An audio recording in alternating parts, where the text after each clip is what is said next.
السلام عليكم البنات، كي دايرين؟ لاباس عليكم؟ كنتمنى كاملين تكونوا بخير وعلى خير وبصحه جيده. كل فيديوهاتي نلقاوكم في احسن الاحوال.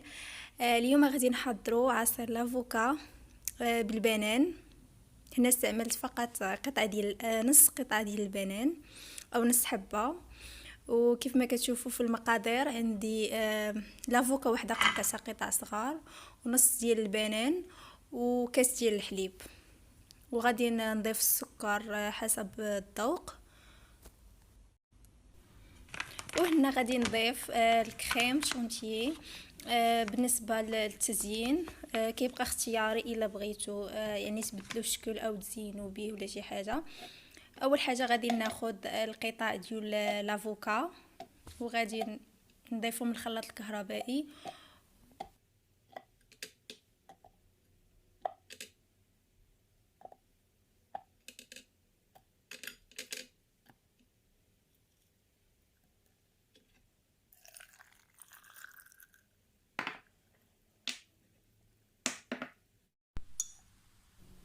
وهنا غادي نضيف 3 المعالق صغار ديال السكر سنيده مع شويه ديال الاكاجو الا كان اللوز او الكركاع وحتى التمر يمكن لكم تضيفوه او تزينوا به. المهم اللي كان متواجد عندكم غادي تقضوا به الغرض.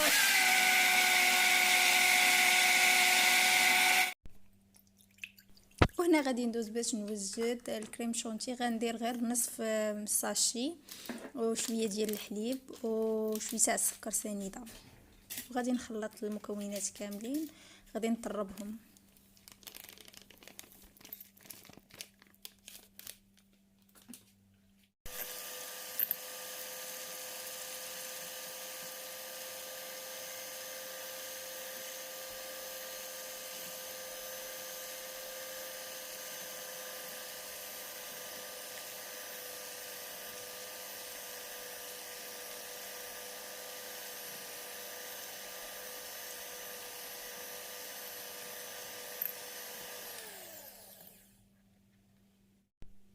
من بعد ما وجدت الكريم غادي نزين به فوق العصير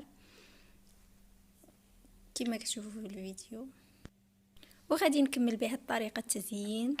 وهذا العصير راه كيجي البنات خطير زوين في الشكل وحتى المذاق، وكي يمكن لك تقدميه للضياف او الاصدقاء او افراد العائله. المهم كيكون الشكل ديالو راقي حتى المذاق زوين، وكنتمنى تجربوه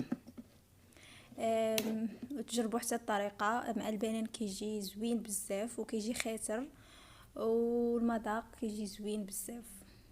وهنايا ضفت العسل، شويه ديال العسل كيبقى اختياري الا بغيتو تضيفوه ماشي مشكل. ومن بعد غادي نزين بشويه ديال القطع ديال الشوكولات. ومن بعد غادي نضيف شويه ديال الاكاجو. المهم التزيين كيبقى على حسب يعني داكشي اللي عندك متواجد هو اللي تقضي به الغرض او تزيني به. كان لوز يا كان كركاع يا كان اكاجو اي حاجه يا تمر، المهم كيبقى تزيين اختياري. وكان هذا هو الفيديو ديال اليوم البنات، كنتمنى ينال اعجابكم، وما تنساوش دعمي بلايك واشتراك وفعلوا الجرس باش يوصلكم كل جديد. ونتلاقاو ان شاء الله في الفيديو الجاي. مع السلامه.